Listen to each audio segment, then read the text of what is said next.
So let's get started. My name is Madeleine West. I'm an actor. Some of your, well, probably not you guys, but your parents might know me as that blonde chick from Neighbours who married Toadie and died. So you are using your profile now, aren't you, to educate, communicate, Absolutely. warn? I work specifically in teaching kids how to identify predators online, teaching parents how to safeguard their devices, because the reality is when you give your child a device, you're not just giving your child access to the world, you're giving the world access to them. And yet, without educating ourselves, we're giving our kids a ticking time bomb.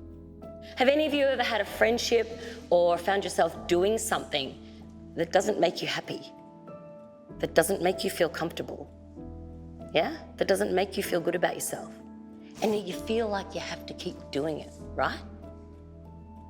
You all have the power to rewrite your story at any time. So when you go into schools, are you seeing a response? Are the kids listening to you? Absolutely. My proudest moment is when we get feedback from parents saying, my son came home and he said, we really need to put restrictions on TikTok and that we need to shut down this. We haven't followed the age recommendations here, where they're aware.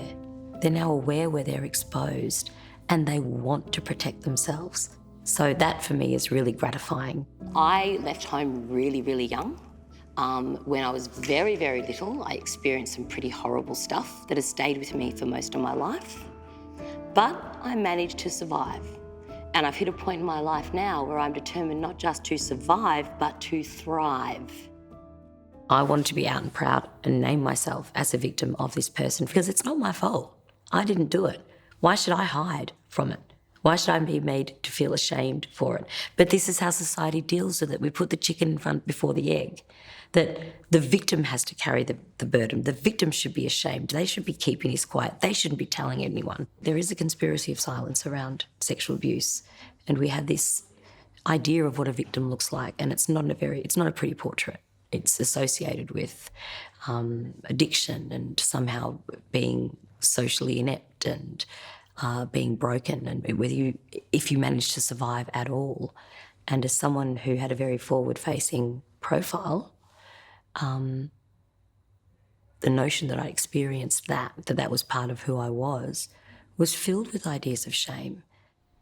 You kept it well hidden though, didn't you? I mean, is that what Madeleine West has been about all her career? That I do think that you put on a public face that's very different to the private agony? I think that is ubiquitous to every victim. You learn to put on a mask. And I think it's not really arguable that I was drawn to acting because it was an opportunity to escape in another character, into another body, into another life, any life but my own. And that's what it is to be a victim of abuse, that you dress up your life to look like it's normal in the hope that it will start to feel normal.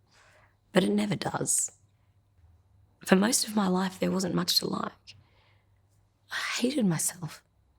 I was never happy and never satisfied because when I cut Melanie out of my life, I cut out her happiness because it was the abuse that made her so abhorrent to me. It wasn't her. She was the little 5-year-old girl with pigtails that you'll see in the photos that I've posted on Instagram. And by letting her back into my life, I've let happiness back into my life. And now in the aftermath, there's still a lot to learn. There's still so much work to do. But I know I've got a taste of what a happy Madeleine looks like. And I like the look of that.